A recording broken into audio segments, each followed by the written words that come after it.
Okay, today's project is fixing an oil pump here. So this one's off a 61 or 2 panhead. They're pretty much all the same from 55 or 54 up to 64. I think that's the year they went to the big nut up on here was in 54, if not 55.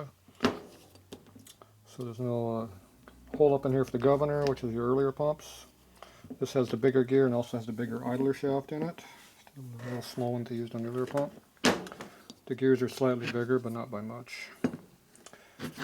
These oil pumps, you always want to make sure they're not all chewed up through here. You run a lot of trash through the gear set here. They get big gouges on top of the gear teeth and here. These make oil pressure by pumping on the outside of the gear, not between the gears. So as this rotates, it sucks trash in, chews up the pump bodies. So that was the feed side. This return side, see how return gear is a little bigger. So that's how they do it. So the return is going to be the side that gets the most trash in it. This one's nice and clean on both sides, which is what you want to see. And you check the feed side to make sure it's good. If you have a filter on the bike, the feed should be a lot better condition than the return side. But not always. I think you want to make sure they're not cracked here on the bottom. And the other thing is up here, the holes get screwed up where people put the 1/8" pipes in there instead of the straight thread like they're supposed to be. So this here must be a lighter pump because it has an 1/8" pipe plug in there, or pipe thread. The early pump would have a counterbore surface, like something like this right here where it's machined, because it has a straight thread with a washer that seals against it. So this is definitely a later pump. Not sure what year they went to the tapered pipe, but it's not the 65 pump that has the tube up through here. It sticks about this high for feeding the oil, feeding your primary over the electric start. So they must have changed this probably in 62 then or something like that. Alright, so the pumps are the same except for that part being different. There you go, another generation. So what happened here is a customer has a belt drive. He's trying to cut the flow off the breather going to his belt over there because there's a chain oiler over there. This is your chain oiler. It goes on the side of the body down here. You adjust it for, it plugs up basically, it plugs a hole up. And if you go all the way down, it tapers. It'll, if you go all the way into the hole, it will plug the hole up. And you pull it out a little bit, it'll have a gap around it and suck oil out. So normally these things run between 5/8 of a turn and 3/4 is where most of the time they're at.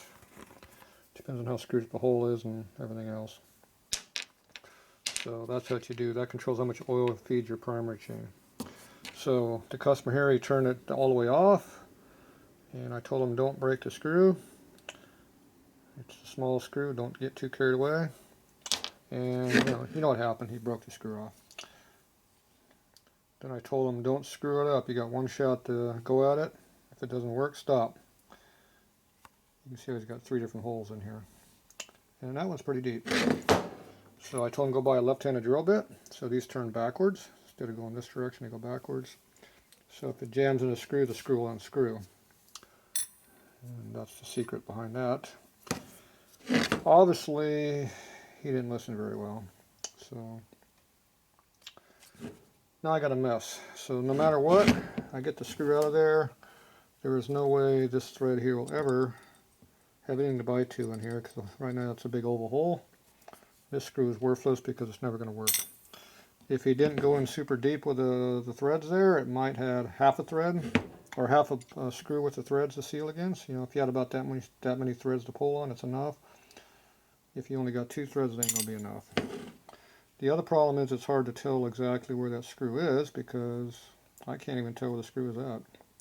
I'd be blasted hoping I would see a difference in metal color between steel and cast iron. I can't see a difference. Luckily this is a counterbore surface here, which means it was done with a cutter.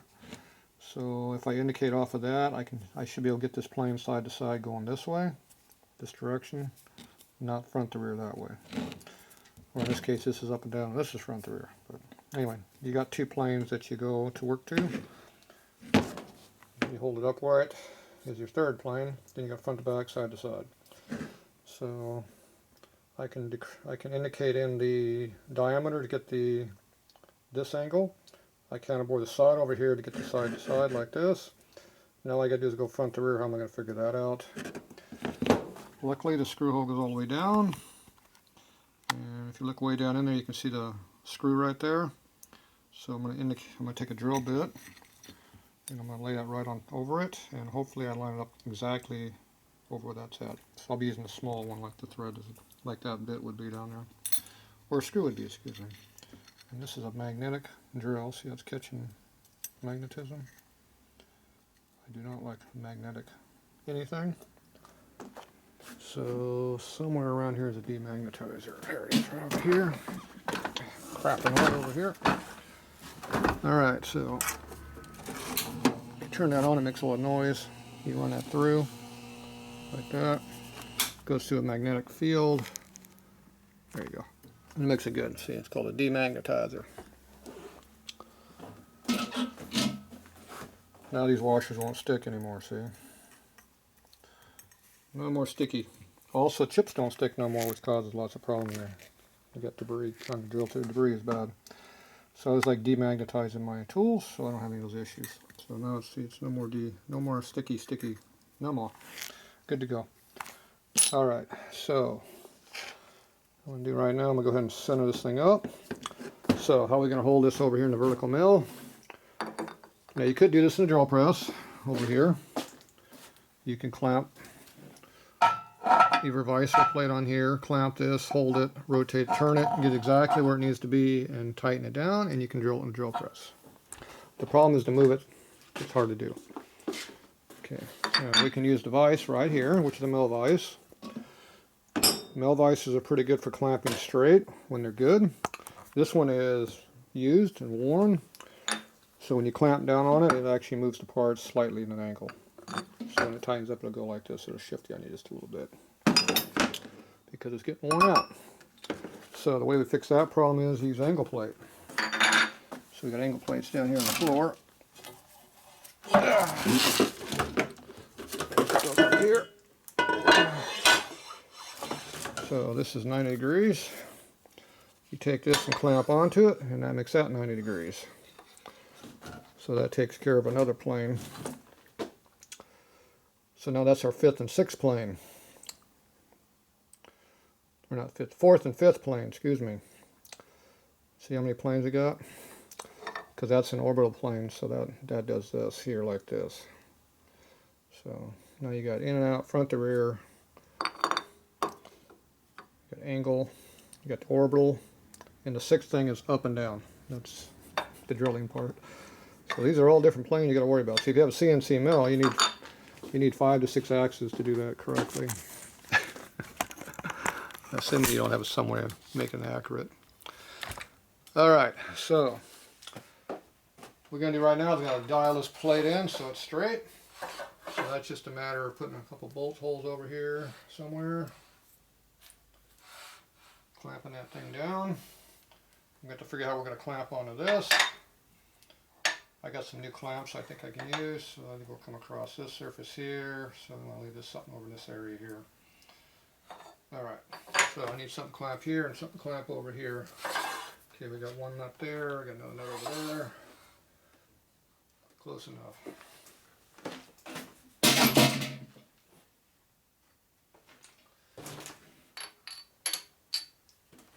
Short studs.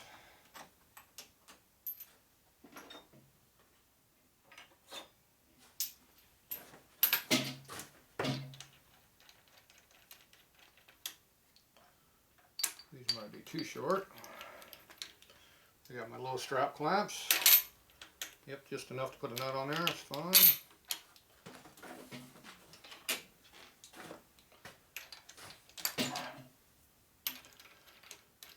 Just clamp that down to our table and we should be good to go.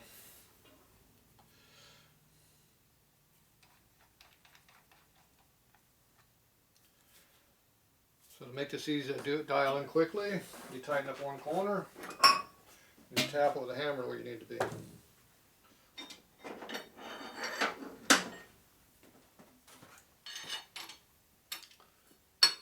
Not full torque but light torque. You look at your mill table and you hit it until it looks close to what you have over here. You can also feel it. A lot of times you can feel better, you can see. Pretty close there.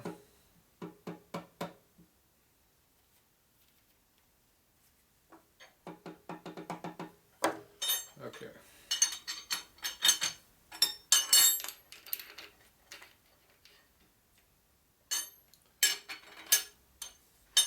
Very light tension on that just to hold it flat. Most of your torque's on this side over here. So when you tap on it, it pivots this way like this. So you indicate right here, you can tell real quick. You zero it off this side, go out here, and you move this, and this side won't move too much. It'll still move a little bit, not too much. Alright, where's our indicator? So this is our indicator right here. Just stick it up on here like that. Go down like that. I don't know why we got oil on my lens.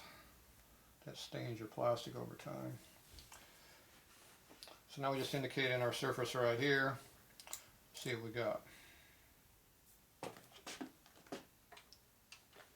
Call it through, so we'll click it to me.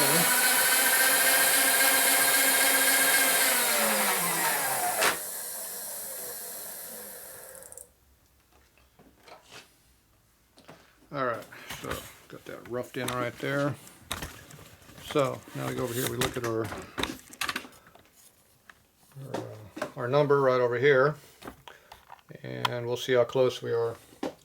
So right now it looks like we're on pretty close to 0. Go ahead and zero that out. So now we go all the way down to here.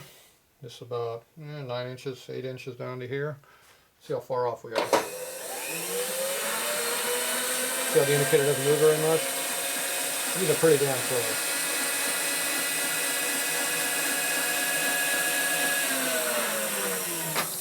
So it looks like we're almost 5 thousandths and we went almost 9 inches. That's pretty close. Now just eyeballing it.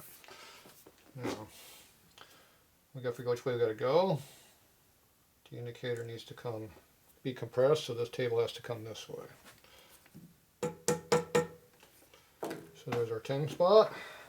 This will tend to move a little bit further than 10, so we might be a thou off still. We'll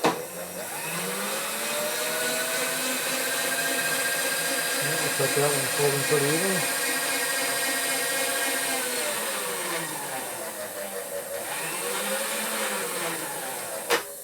So I can move to half a thou at most. Okay, so let's go ahead and put this where it's a little bit easier to see. We're on number 5. Still on 5. Goes above 5. Half a thou and all that distance. That's getting pretty damn close. So now we just tap this away slightly. And we should be within a tenth or two now for the whole distance. Otherwise known as pretty damn close.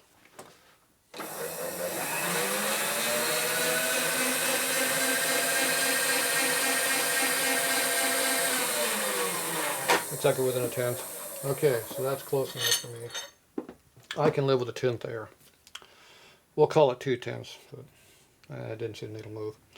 Okay, so now this is a nice flat surface and we're squared this way, so this is flat. So now when I move it side to side this way, it'll stay exactly in line with the screw as you go back and forth this way. To go back and forth this way, I'm going to slide the pump on the table if it was on the drill press. Being I have a milling machine, I can actually just move the table manually. Okay, so that's going to go up on here. I'm going to put a clamp right here and try to clamp it. So I got some new style clamps I picked up here for my M8 flywheel truing tool. These ones here, so they pivot off the table here and push on the part here. So we'll just push right on the pump. I don't like pushing directly on the machine surface, so I'll put a little piece of aluminum right here. So I keep these little scrap pieces of aluminum laying around. They're soft, they don't really tear up anything. So we can go ahead and put this over here and do it. And I'm not sure if the height of this clamp's going to work or not. Let's find out.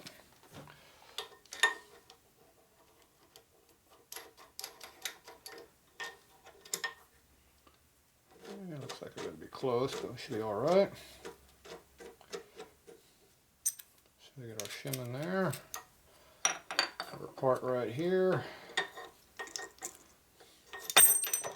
Should get the indicator up out of the way. There you go.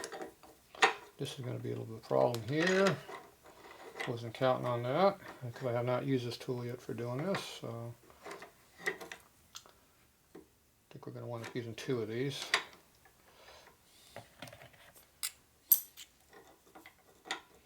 It's not very flat that way, which is bad.